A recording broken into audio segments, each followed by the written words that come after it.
Yeah, thanks for taking the time to join me on my podcast, especially on a weekend. I'm super excited. Yeah, no, it's a pleasure. I think, yeah, not easy to organize in the weekend, but I'm happy to join you and to exchange a bit on this issue of methane because I think it's a very insightful topic, Yeah, and I'm happy to see that you have started working. Actually communicating a bit on the issue, so that's very exciting. Yeah, thank yeah, you. yeah. Okay, so first we'll start with introductions and then I'll get into questions. So I'll go Okay. first. I'm Yes, go Ivanka. ahead. Okay, I'm Ivanka. I'm a high school student and I'm really passionate about climate change and sustainability.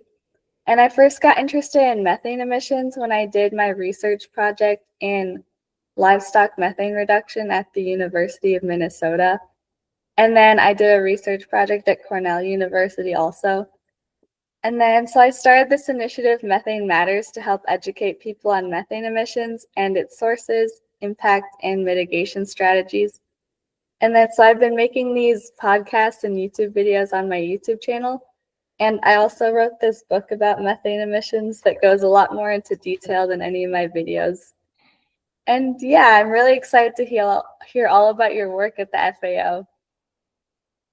Yeah, very good. Congratulations for the book. I think, Thanks. and also for this initiative, I think it's important to especially educate young people on the issue of sustainability, in particular livestock, because there is kind of a misunderstanding on the potential of livestock to improve the environmental performance, but also to reach all the sustainability pillars.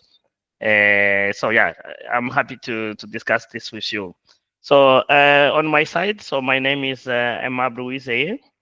I work for the FAO as a livestock policy officer. I have been in FAO now almost 12 years.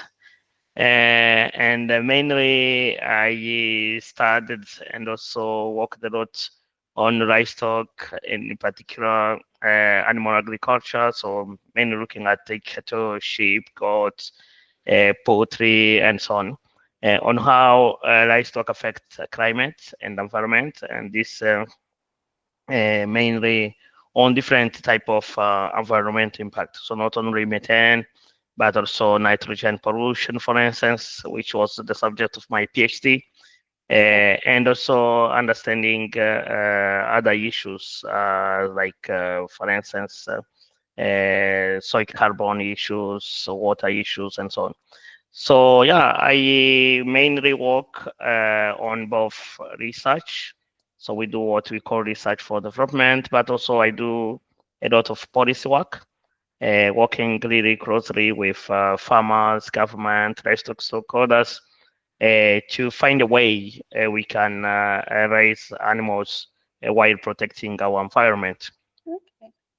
Yeah, so that's me, but maybe I can give you a quick quick also element on my background because I Yeah. think it's important. So yeah, at a young age, I was mainly interested in science and biology. So that's what I really studied in high school. And at that time, I think my mother was mainly interested in seeing me in religious study and becoming a Catholic priest.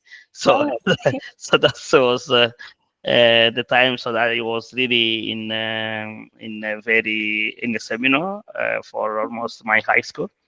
But I got a government scholarship in 2002, okay. and I went to Senegal and to join the Interstate School of Medicine and Veterinary Science at University Cheikh Anta Diop in Senegal, where I really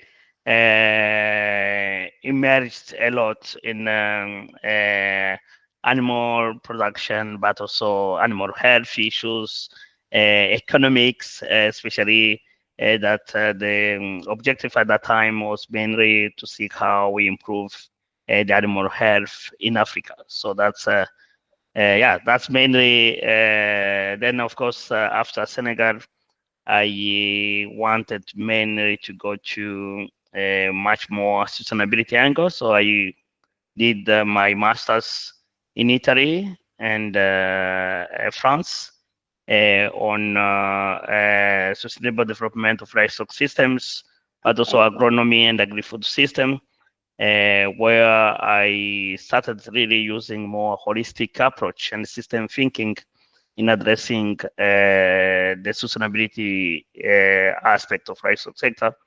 And at that time, I think it was very big eye-opening. I think there are two major events that happened to me and why I'm here. So being a vet, working on methane, it's not always an easy pathway. So, Yeah. but I think one is that in 2006, when preparing my thesis for my vet studies, Hmm. my supervisor handed over to me a book from FAO. That book was The Livestock's Long Shadow. Okay. So that book actually is the main reason why in FAO we do all the work on environmental sustainability in livestock. And what he asked me if I can do similar work on looking at the interrelationship between livestock and climate change in Africa. So Okay. that's what I did for my vet school. So actually my thesis was really on livestock and climate change, and that opened a new way of looking at animal agriculture. I can tell since I graduated as a vet, I only worked as a vet for 2 years. Okay. So because since then I really shifted the road to be much more move more on holistic aspect of livestock production, which embrace, of course, animal health is part of it, but much more holistically looking at productivity, environment, relationship with environment, natural resource management, water use, and so on. So it's really much more broader way of looking at livestock. As opposed to how I got trained, especially in my college, looking at Yeah. animal health issues. Yeah, yeah. Yeah. Wow. So, can you share a little bit about the work you're doing on the research side? And then I'll ask you about the policy side later. Yeah, I think that's a very interesting question because you know uh, on research I really started working in Canada when I was doing my masters. I had a research internship at Lethbridge Research Center in Alberta, where I worked with Dr. Karen Bushman.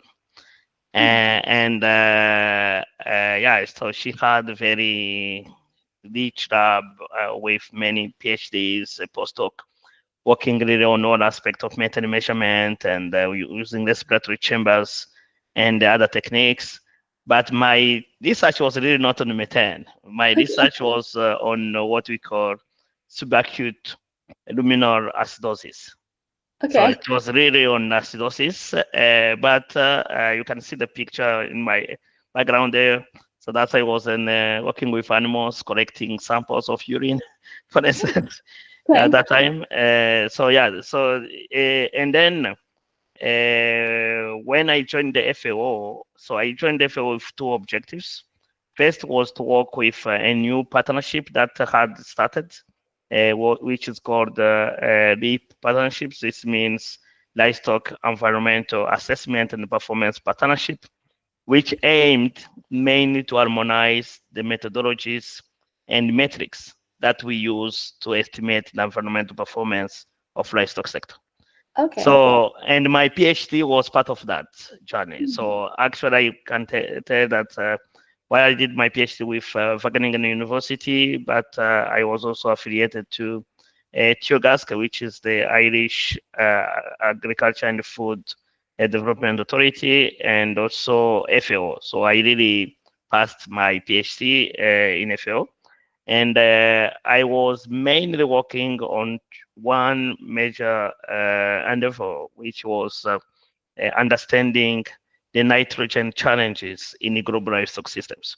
So doing more modeling, collecting the data around the world, of course, using one of the more powerful model that we have here, which is the Global Livestock Environment Assessment Model Okay. to estimate the livestock related externalities, so impact on greenhouse gas emissions, but also nitrogen pollution, water, biodiversity, and so on. So that's really my journey since then in FAO. That's what really our team is doing, and Okay. I'm happy that I'm working really in the same team that I wrote the livestock long shadow book. So Yeah. that's which was an inspiration to me. So yeah, that's mainly what we do. Of course, our work span also not only on research but also on institutional capacity building. So we really work with country ministries, for instance, Minister of Agriculture or Minister of Livestock, but also Minister of Environment, to help them address the issue of around livestock climate actions Okay. and access climate finance, because it's really important to access climate finance for livestock sector, which is underfunded now. Yeah. Hmm. Okay. So can you talk more about your team and like what backgrounds they come from? Yeah, so here we have quite, it's not a quite large team, but yeah, I would say most of our colleagues, they are mainly spanning around animal science Okay. background, but also we have statistics and data science, because we Hmm. do a lot of modeling and dealing with data. So, but we have also economists. So we have many agriculture and the livestock economists around here.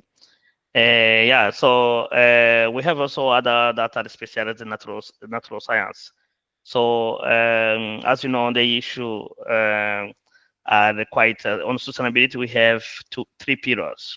So the socio-economic, the environment, but of course within the UN, also around the Sustainable Development Goals. So all those pillars are dependent and also indivisible. So we need Yeah. to address livestock issues across all the three pillars.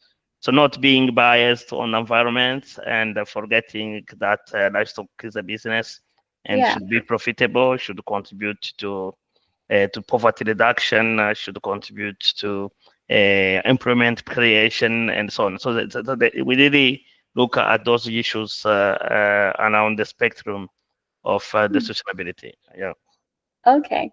So what kind of data do you collect? So that's very interesting question. You look, mainly in terms of the analysis we do, we collect many data points because we use life cycle assessment. Okay. So life cycle assessment means that we look all the stages of production. So the production processes of livestock sector. So really from the production of raw materials, so how you generate raw materials to produce input. For instance, if I give a quick example of fertilizer, so we look if it's a phosphorus-based fertilizer, we analyze since the production of the extraction of phosphorus rock. So then how phosphorus fertilizer will be used to produce feed, and how feed is used to feed the animals, and Okay. how the animals are used to produce meat, milk, eggs, and so on, and how those elements will be processed. So really we look at the entire livestock supply chain. As you know, livestock supply chain currently they span across the globe. So the feed is produced in one continent, and the meat maybe is consumed in another continent. So Yeah. we really look at the connection through the trade matrix on how the different supply chains of livestock sector are built. And we have a very strong data through FAO statistics, and also we work with our members, meaning our countries that are a member of FAO. So we have 196 countries that Yeah. are members. So we work with all of them to make sure that we collect data that would reflect the local context. Of course, it's a huge endeavor, and we can not have all those data at the same time. So sometimes Mhm. we have also process on how we feed data gap. This is what we call under the measurement, reporting, and verification framework of the UNFCCC. For instance, if we are talking about methane, so we have the process of filling data gap, which are also embedded in IPCC, so which is entire governmental panel on climate change, which really provide guidance on how you deal with those information, especially if you are collecting Mhm. data, and of course if you want to analyze through the methodology and so on. Yeah. Okay. So then the countries use this data to improve their systems. So let's say that the FAO first use those data to generate knowledge and evidence. Okay. So our work is really to generate evidence, and Mhm. with this evidence, a country can use those ones to make a decision. So that's the evidence I can say since the publication of Livestock Long Shadow, FAO published many reports on livestock and climate change. I think maybe I can cite some. So the second most important report was tackling climate change through livestock, Okay. which explored much more in depth the source of emissions across the livestock supply chain, but also come up with a very positive and encouraging message that through the adoption of best practices, climate smart practices, farmers can reduce emission by 30%. So without the adoption of technology. So meaning that both large scale farmers, but also small scale farmers, if they do their best to adopt the practices that are sustainable, then they can reduce emissions. And Yeah. this is very important because it means that the solutions within the sector. So that's why we say livestock agri-food systems are part of the solution to climate change. Mhm. Because, and why? I can maybe come back to methane. The, the reason is simple. Methane is a waste of digestive energy. Yeah. So if we can convert, we can help the cows convert more feed into nutrient, then they will be less methane. So, and that's we are able to do that. The problem it has a cost. So usually when you go with a high quality feed, then farmers will need to spend more money on purchasing a high quality feed. Yeah. So therefore, the challenge is how the investment, for instance, on feed improvement could be absorbed by the market. So Mhm. there is two ways that can happen. Either is a price adjustment on the livestock commodity, which is not easy to do. But the other way is also generating incentive for farmers. This can be done, for instance, through carbon market, where the efforts, the emission reduction at farm level can be monitored and also repackaged into mitigation outcomes that Mhm. can be sold through credit, which can generate additional income for farmers. So yeah, that's one of the option we are now exploring on really looking at all the actors. So we want to bring the actors together to understand how, for instance, we can improve the measurement, the reporting, and the verification we do in livestock sector. And of course, that require robust data. Mhm. And of course, those data, once we have a robust measurement, we can repackage this into a carbon credit to be Yeah. sold. So that's the challenge. Of course, we are not there yet because it's still Mhm. we still need a huge effort in terms of data collection, but also monitoring systems, especially for the smallholder. If you are talking about smallholders with two cows, Mhm. we are talking about really millions of people. Yeah. So that means we really need to understand which type of monitoring system can we put in place to track each single action that those models are doing. So it's Hmm. not easy. It can be easy to put a framework there, but in practice, it's very expensive to implement because of the size of the farm. So we can also look at how do we make sure that this is analyzed at system level. So we make sure that the system, if farmers are adopting this type of measures, we are able to map those measures, how at system level we can showcase that they are improving their systems. So which type of indicators we need to use, and of course, which type of verification system we need to put in place. So that's one of the aspect that I think we are looking at the future. We still need more effort and research on that, but I believe this can be the best opportunity for livestock to be part of the solution, to Yeah. showing the result. So really demonstrating tangible result that can help farmers generate additional income. Yeah. Hmm. So are there any specific countries you're doing projects in right now? No, so we are doing in many countries actually. Yeah. So far we are working in more than 20 countries Okay. with on different degree because not all countries are at the same level or they have the same request because the way FAO operates is that our member would make a request Okay. on which type of assistance they need.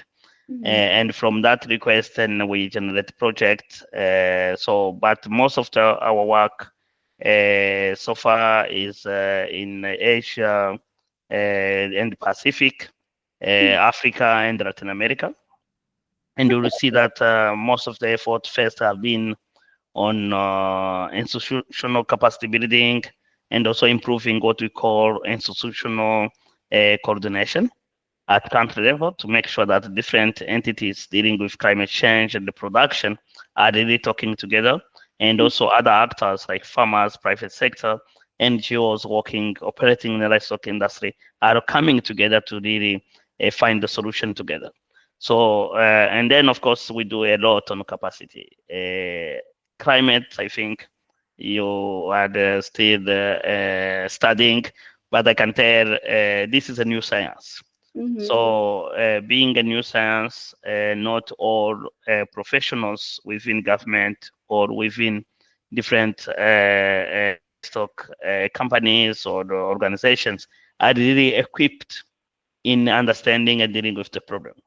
So that's why we spend also much of our time to really build the capacity to ensure that at country level there is really a strong capacity on dealing with the issues. So the other aspect we do is policy. Yeah. As you know, under the Paris Agreement, which is the first international treaty on climate change, Hmm. countries do have obligations. And the first obligation they have is under Article 2, is really committing on how they will address climate change on both mitigation and adaptation. So to do Okay. that, they develop one specific document, which is a nationally determined contribution. So this is a commitment, which is we call that a voluntary document, where a country commit to take actions to address climate change within its jurisdictions. Okay. So one of the work we do is to help countries integrate livestock in those commitments, Hmm. because the integration brings one big element is that then livestock became a priority. And I can tell in most of, let's say, low income and the middle income countries, emissions from livestock sector, especially methane emissions, are still important. So therefore, if livestock is not part of the priority on climate commitment, then there is no way the livestock will be funded, Yeah. especially if you are looking at what we call conditional commitment that require international finance. So that's why one of the efforts we really do is to work with our members to provide evidence on how integrating livestock into climate action will generate much more opportunity for livestock development. Because all countries want the sector to grow, want the sector to provide enough nutrition for the population, mainly through the supply of animal product, meat, dairy, products, eggs, and so on. So, and of course, we see that there's still huge. The demand is quite huge, and the supply is still too small. So, what we want is to say, look, those are the options that, or they are pathways that can be adopted to ensure that the future development are not undermining the environment. Actually, they are climate friendly. So those are some of the advisory work we do to ensure that the country are adopting and also integrating livestock, aligning those commitments, of course, with the development objectives that they do have. So do you work a lot with the governments of these countries? Yes, so yeah, our main counterpart are the Minister of Agriculture and Livestock. But on climate side, we also work with the Minister of Environment. But we try always to use a multi-stakeholder approach. So by bringing also other actors. So as I said before, so we work with also a private sector. We bring NGOs, civil society, farmers organization to make sure that they are all part of the conversation, because with their commitment, their engagement, it's possible to implement this. So that's the approach. Yeah. Okay. Are you doing any projects in India with their smallholder farmers?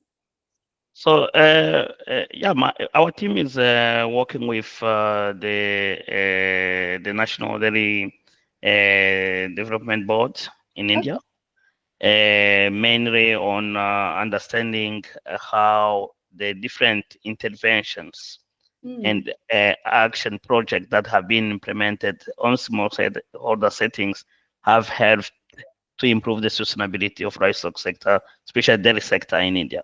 So this is work done through modeling, really analyzing on-farm data to ensure that, because there have been many efforts that the dairy sector in India have been doing, but of course, the sustainability of those action and project has not been evaluated. So our colleagues are helping with that, and I hope this is one of example where actually a sector can thrive through smallholder settings. So I think India is one of a good example on such a success. So what we want to say, look, despite the fact that usually when we have scattered producers all over and with one or two cows. But it's possible to have a better way of aggregating the production, but also providing advisory to those farmers and support, and then farmers can really improve even within their smallholder setting. So this one of the example where such a success is seen. So yeah, definitely. And this is something that can be also replicated, I think. NDDB is also collaborating with others to scale up those type of solutions. Yeah. Okay. Yeah, that's really exciting that that kind of system could work. Yeah. So it's my experience with many countries we work with is that for each country the situation is different. Yeah. So that's why we spend time to understand the context. So Yeah. we look at the context through the stakeholder engagement workshop that we do with country stakeholders, but also to understand the existing policy. So what are the policy instruments that the country put in place? Are those policies climate friendly or not? So, and then what we do is to make sure that there is an alignment, because by doing the alignment and also ensuring that climate smart agriculture approaches are within policy. So what happens is that then government can allocate funds, especially national public funds, to those programs. So which is also important because I believe that through already in-country effort, it's possible to achieve a lot. So that's yeah, that's one way of doing this. Really, we spend time understanding the policy environment and also engaging. So in the dialogue, raising awareness. So Yeah. yeah, it's important because we you may assume that everybody understands what methane is, but I Yeah. can tell many farmers don't know what methane is. Hmm. Is an inodor gas, so you cannot smell it, you cannot see it, so it's invisible. So therefore, discussing methane with a farmer, you need to have a different approach, because what we really show is that we provide solutions, but can also have co-benefit, co-benefit on productivity. So if a solution is not providing, let's say, an outcome on productivity, then farmers will not be able to adopt that solution. Yeah. So we really make sure that solutions, that the way they are packaged, they will provide also a tangible output that farmers can measure and say, yes, through this support, through the implementation of this, we are able to increase our milk production by this element. We're able to access this type of market that we could not access before. So Hmm. that's how you generate those incentives. Because if we say, okay, look, some methane inhibitors, like lead algae, they Hmm. tend to reduce productivity, because we still need to understand, of course, how this is happening. But there is, through research, we see that the intake, so the feed intake will go down, and which will have a negative impact on productivity. Yeah. Therefore, such a solution could be difficultly adopted by farmers, because farmers don't really like anything that will decrease their performance. So Hmm. performance first is in the output. So then the challenge here is, let's say, look, how do we put together all the solutions that are available? We repackage them in a way that they will generate a positive outcome and for farmers, and specifically the output that farmer can measure, which Yeah. will be directly through the productivity, but of course access to market, because you can Mhm. produce more if markets are not functioning. That will not be also a problem. So how they make sure that they Yeah. access the market? Yeah, Yeah, you have to think about so many things. yeah, exactly. Yeah. So are you doing any projects in the US also? No, in US, no. But yeah, we collaborate a lot with our colleagues in the US, Davis, and also many researchers in the US actually are contributing to different work we do in FAO, because, as I said, we have different committees Hmm. dealing with how to improve the environmental sustainability of livestock sector. So, which type of metrics do we use? Okay. Which type of methodology? So most of US researchers in animal agriculture actually have been collaborating with FAO. So we have many already that are supporting us with that. Yeah, and we hope to do more, because we have, for instance, we will start a new technical group which will work on livestock carbon markets very soon, and we have another one that will work on mitigation. So how we better integrate mitigation into the national greenhouse gas inventory for livestock. So, and I hope that those are the opportunity where usually we connect a lot with researchers, and we try also to understand how, I don't know how familiar you are with the methodologies we use to measure methane, especially from IPCC point of view. But those methodology are quite detailed in nature, and of course, there are many variables that require many data. Yeah. So what we try to do is to make sure that those methodology would be applicable in high income countries like US or low income country like in India or another country in Africa. So the idea is to make sure that those methodologies are comprehensive in nature. So that's really the major work of IPCC. But of course, FAO, what FAO does is to add an extra layer. So Yeah. we put those methodology within the context, and then we also look at which type of the data. So because, for instance, it's impossible to collect data annually in any country. So, Mhm. however, we know that maybe the country will collect data every 5 years. Then how do we ensure that those data they collect every 5 years reflect the situation of the past 5 years? Okay. So those are type of principles on how we deal with the data and how we to do that, make sure that is really let's say equitable. We make sure that we put together rules, and those rules are published within the guidelines that FAO publish. They are called FAO RIP guidelines. And within those guidelines, you can go, if you really want to learn quickly how you deal with an inventory in the livestock sector.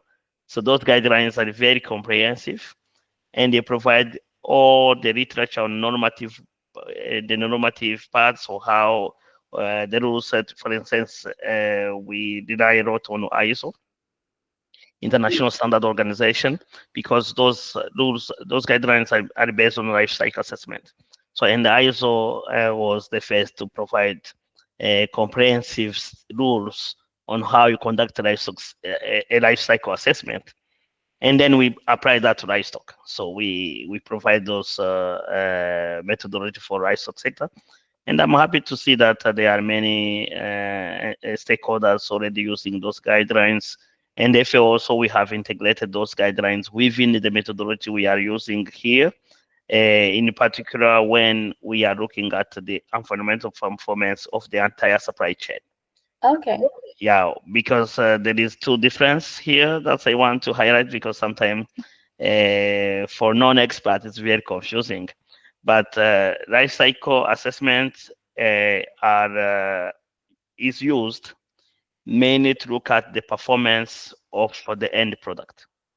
So, for instance, what is the carbon footprint associated with producing a 1 kilo of milk, 1 kilo of meat? While the inventory, which is what country use to report on to the United Nations Framework Convention on Climate Change under the Paris Agreement. So the inventory follow what we call IPCC categories. Okay. So it means that you will report only the emissions associated with the animals.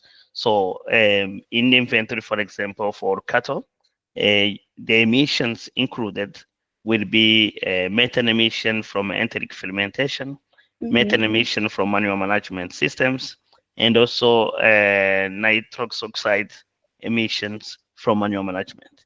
Those will be only what you include there. But in the life cycle, on the other hand, we will include also CO2 emission associated to energy use across the value chain. That is about transport, processing of products, refrigeration of the product before they go on the market, and so on. So all those emissions associated, which are CO2 based, will be also included. So that's the quite a difference, and there is a reason to that. It's on policy angle, we believe life cycle assessment is much more stronger, because it can also provide advisory on, for example, the sourcing of feed. So which type of input you need to use. Do you choose a low emission input versus a high emission input, deforestation free or for deforestation related input? For instance, if you want to buy soybeans or other commodities for feed. So the other aspect is to say, if you have different sources of feed, do you have option to choose which one would be the best on environmental perspective? So to do that, it's better to use life cycle assessment. So that's why FAO RIP guidelines, they really focus on livestock cycle Okay. assessment because we believe they can provide you with direct information and evidence that help taking a better decision on how the supply chain is organized and can be improved. Yeah. Okay. So, do you work with universities in the US or other countries? Yeah, so we work a lot with universities. As you know, I was we were asking about professors, of course, Yeah. means working also with universities. On two angles. So first, on expertise. So specifically, if we have technical studies or technical document that we need to develop, so we may invite them to contribute. But also on research side, so there are many scientific papers that are co-authored by many researchers around the world, not only in the US. Yeah. So we invite many researchers around the world. But also we do have direct collaboration, for example, specific topic. If you want to do a specific study within a specific context, and we believe this university has a competitive advantage of producing what really we are looking for, we can work directly with university. So it's all depend. For instance, now we are working with a couple of universities to develop e-learning courses. Okay. So, for instance, we have already one course on livestock and adaptation to climate change, which is already available online in 5 languages. I Hmm. think UN we have 6 languages that are official. I Okay. think we only the Chinese version will be posted in a few days, but the other UN languages are available online, and we will publish very soon another course on life cycle assessment in livestock sector. So if you want to conduct a life cycle assessment, understanding which data do you need, how you the language, because also the language is different, how you define your score and scope, how you conduct the life cycle inventory, that means data calculation, and also converting to the environmental impact, which we call the impact assessment, and how you interpret the result, because the output will be interpreted based on the issues you face while constructing the inventory or the assessment. So those rules are quite clear, and we are publishing another course about that. So we have also a course on methane, which is already available for free on FAO e-learning academy. So Okay. that course provide the insight on how you estimate methane from livestock, in particular enteric fermentation. And we have a couple of courses on how you conduct inventory. That's also available on FAO Learning Academy. We have recently released a course on livestock and ecosystem services. So if you want to understand better how livestock contribute to the ecosystem services beyond the externalities, so because there are other positive impact of livestock on ecosystems that you need to understand. Yeah. So yeah, we published also very important reports. Actually, two major reports. So the first one is we call it pathways to low emissions Okay. in livestock agri-food system, which we published during the COP in Dubai, so the COP 28. So that report provides very specific pathways on how we can reduce emissions in particular methane across the livestock sector from now up to 2050. And we have published another one, which is called the Sustainable Nitrogen Management in Agri-Food System, which is the first report where in FAO we are showing how different stakeholders, government, fertilizer companies, and so on, can work together to address nitrogen pollution within the agri-food systems. That means crop, livestock, and also processing, dealing with wastewater, for instance. And yeah, that report is also quite a success.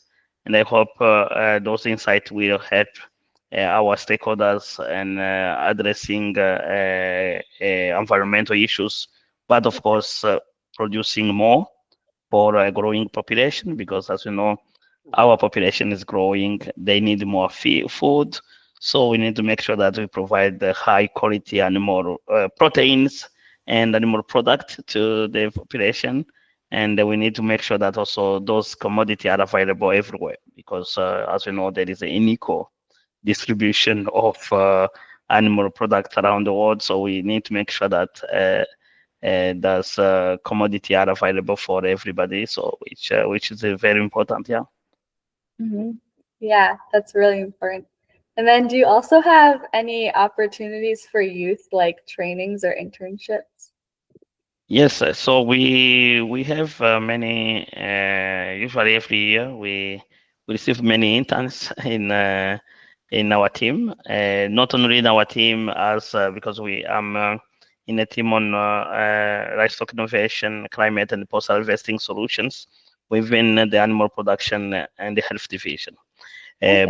But we have FAO is large, so Yeah. it's a huge organization. So yeah, so every year there is a call for internship. So if students are interested, they're also listening. Hmm. They can apply through that. Usually, it's better to apply at master level Okay. after the bachelor, at least, because the nature of work we do here require at least a good understanding of really the basics, because sometimes we also ask the interns to work independently, because they need to learn how to work independently, addressing very complex subject. So Hmm. therefore, it's good to do that after graduating from the bachelor. Maybe the other aspect is that we have also the huge, FAO is starting a very interesting program initiative on sustainable livestock transformation, Hmm. which initiated 2 years ago with the first global conference on sustainable livestock transformation that happened here in Rome in 2023. So this year we'll have the second global conference on sustainable livestock transformation, Okay. where we will revisit the commitment that on sustainability. So we will have really many stakeholders, including government, private sector, farmers, researchers. So it will be a huge conference. Wow. That will happen from the 29 September to the 1st of October. Okay. And that will be followed also with another global forum on feed regulators. So it will be like a livestock week here. Why I'm mentioning that is because the issue of sustainability, and in particular environmental sustainability, should be seen within a very holistic framework.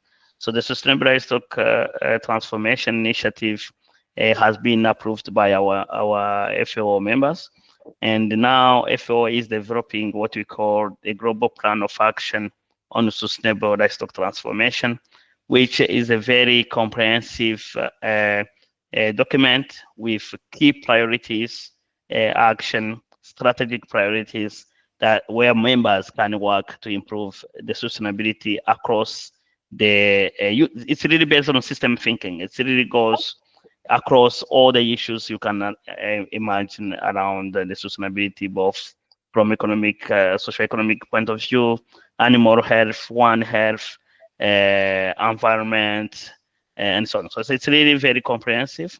We hope that this document will be discussed by the FAO members very soon through what we call the Committee on Agriculture, Subcommittee on Livestock, and we hope that this will, once is approved, it will be a very comprehensive framework on how we can improve the livestock. So this is very good because livestock has been always accused of let's say not being environmentally friendly, the issue of animal welfare, and the different practices that usually the society may question. But what we are really doing is how do we help our stakeholders doing better. Because it's not that our sector cannot improve. No, the sector can improve. It's part of the solution. And what we are really working on is how do we help our members, how do we help livestock stakeholders, how do we help private sectors, farmers, organization, really implement solutions that have a direct impact on the ground. Yeah. Yeah.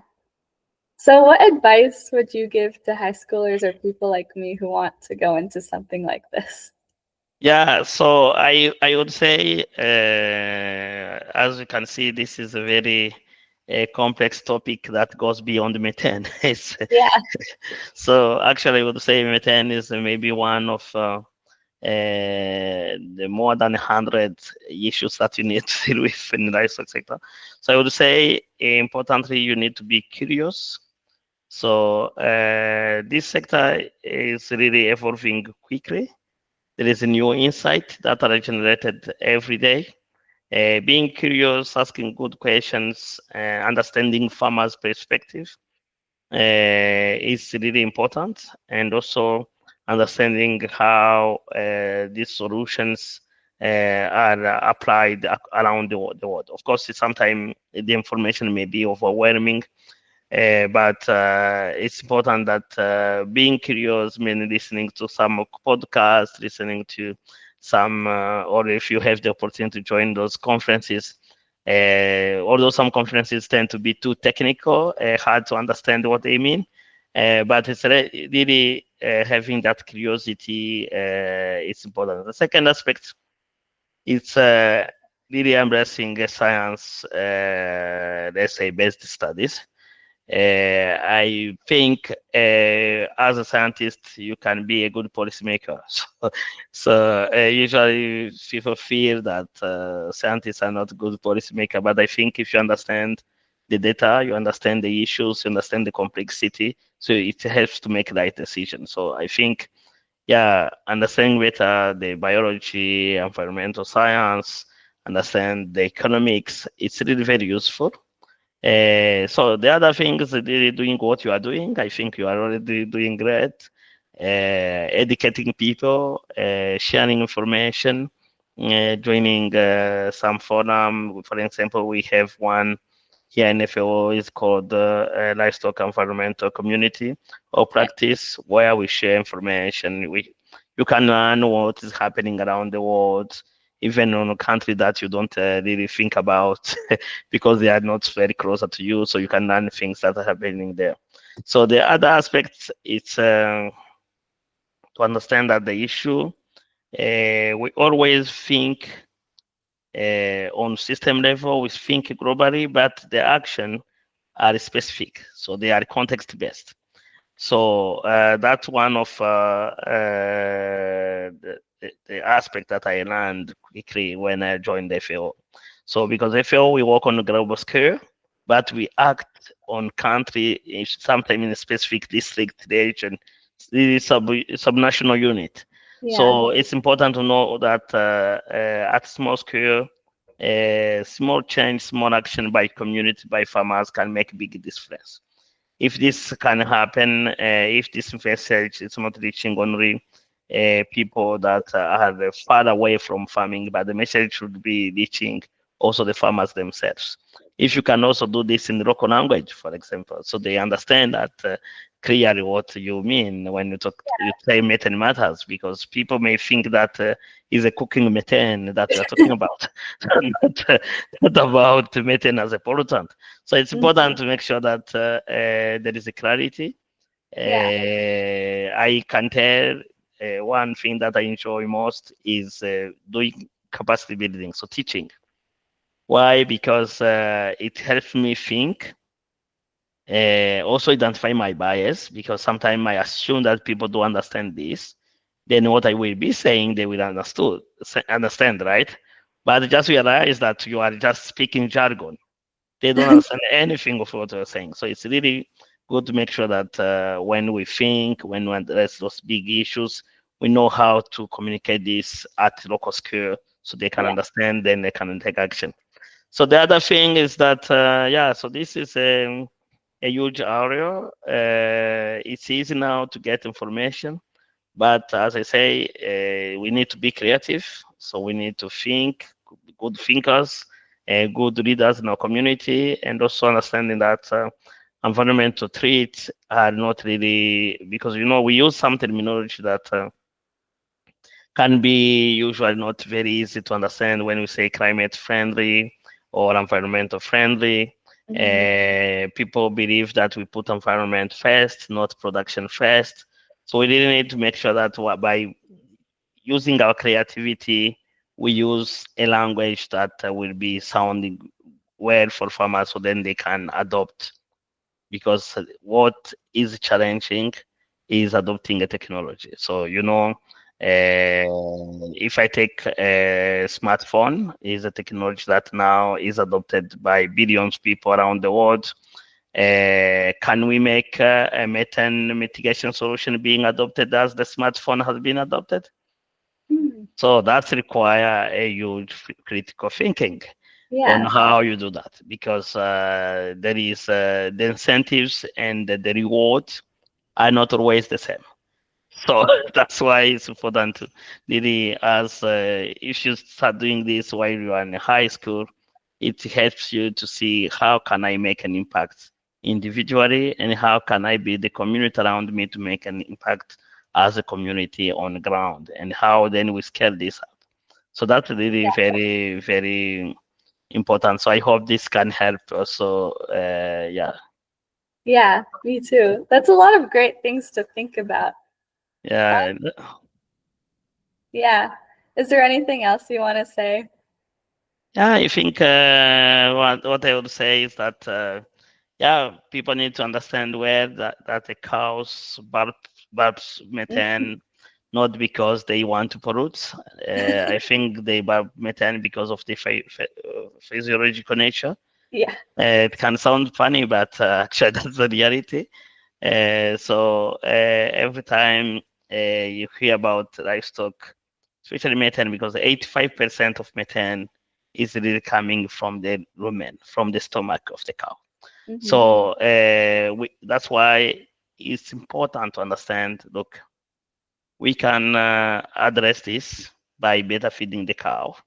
We can address this by taking the right decision, but also it's so complex, because this should be followed by the market, should be followed by the consumer's voice also matters in this story.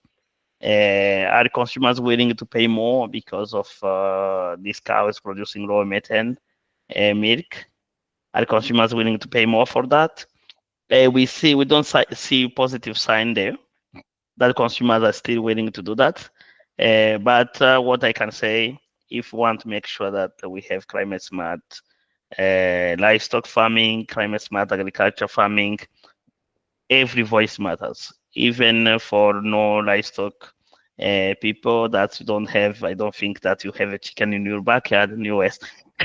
But when doing this, always think about farmers, because farmers are our front runners in adopting, making solutions. So we cannot blame farmers on the day. Yeah. What we need to do is, what can we do to make sure that farmers do produce enough food for us, but high quality food that is safe, but that is also environmental friendly at low cost. So that's the one of the equations that we need to solve, and I believe it's possible. But I believe, and also I really appreciate a lot, because this time is quite interesting, because we see many people talking about this. So Yeah. as opposed to 10 years ago, but this you see, people hasn't understood that there are solutions. Solutions are coming. So communication matters.